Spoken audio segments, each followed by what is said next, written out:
Okay, so process models.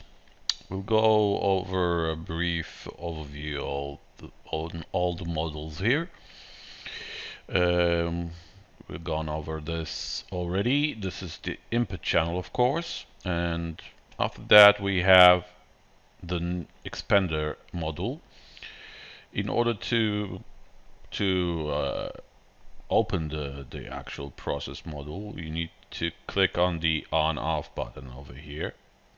So once you click on, you've got you've got this big threshold knob that it's the main function over here. Just move it around to get the noise around down. Then we have the high pass filter, um, the frequency knob in the middle, a big frequency knob going from 20 Hertz to 20,000 Hertz, a slope from starting from 24 dB per octave to 6 dB per octave, and a type algorithm over here of the of the of the low cut. So this is the high pass filter. Notice that when I set model to on, it it has an opacity and it's color coded over here. So when it's off and you click on it, you see it fills with color, but it's off.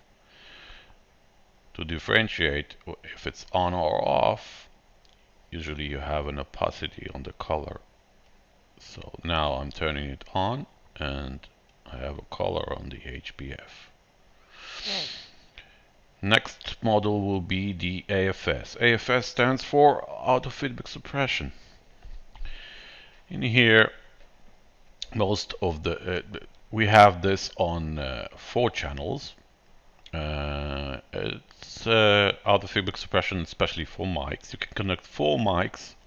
You can connect more mics than 4. You can connect 12, but the AFS model are on the first 4 inputs. It's the same. You need to click on in order for it to function, and then you have a threshold knob, which is the main thing over here, and we'll go into details regarding this model. It's mostly automatic. It eliminates feedback on the microphones. Very useful thing. Next will be compressor. And compressor is pretty easy to understand. It's like all compressors. We have a threshold knob in the middle, an attack, a release, a ratio, compression in dB, gain compensation, and that's the compressor. On the input we have an EQ, full band EQ, with bypass on each band and level frequency bandwidth. We have a delay on each output and on each input. This is on the input, and it's a 500 milliseconds delay. And if you move it to the max, you see that you get an equation of when you set a milliseconds, you get it in meters and in feet and samples. Another addition is delay to HDMI, which you can sync AV signals. And last one, pre-matrix. It's the gain, a gain and a mute, which mutes are the input section. So this gain over here, it's actually the gain, the fader that in the post mode. So if I move it here, it will move the gain here. It's the same. So this is pre-matrix, and as you see, we have that on Dante as well. All the models are here, except the delay, which we don't have on the Dante. We have it on the HDMI and other analog.